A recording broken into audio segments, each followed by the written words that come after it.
السلام علیکم ورحمۃ اللہ وبرکاتہ۔ دروس اللغۃ العربیہ لغیر الناطقین بہا ایک بڑی مشہور کتاب ہے جو آج کل مدینہ عربک کے نام سے مشہور ہے، مدینہ یونیورسٹی میں بھی پڑھائی جاتی ہے۔ اس کتاب کے الفاظ و معنی کا سلسلہ ہم شروع کر رہے ہیں۔ دیکھیے سبق نمبر 1 کے الفاظ و معنی۔ ھذا، ھذا یہ قریب کی چیز کی طرف اشارہ کرنے کے لیے یوز ہوتا ہے۔ ذالک، ذالک معنی وہ، دور کی چیز کی طرف اشارہ کرنے کے لیے اس کا استعمال ہوتا ہے۔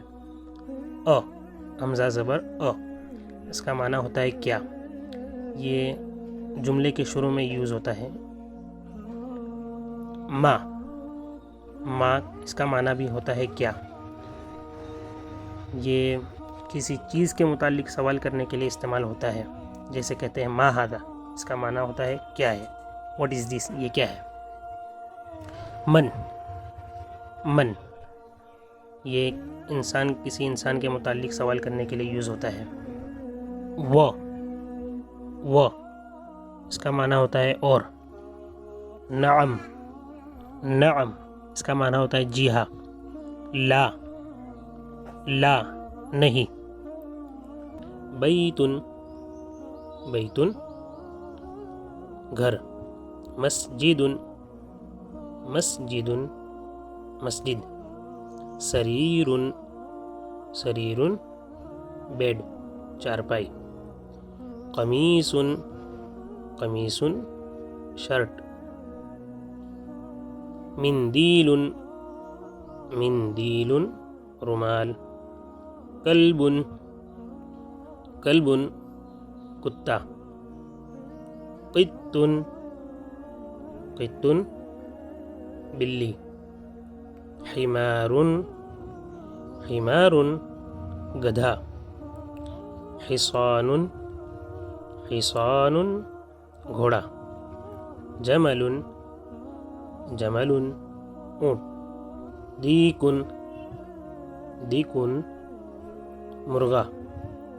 نجم ستارہ۔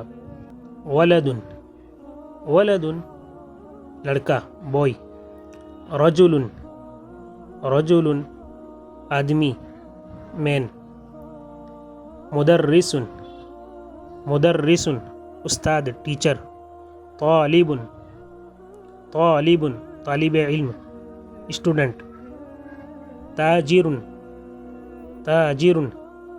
تاجر۔ طبیب ڈاکٹر۔ قلم پین۔ کتاب بک۔ کرسی چیئر۔ مکتب میز ڈیسک۔ مفتاح چابی کی۔ باب دروازہ ڈور۔ اگر ویڈیو اچھی لگی ہو تو لائک کریں، شیئر کریں اور سبسکرائب کریں۔ السلام علیکم۔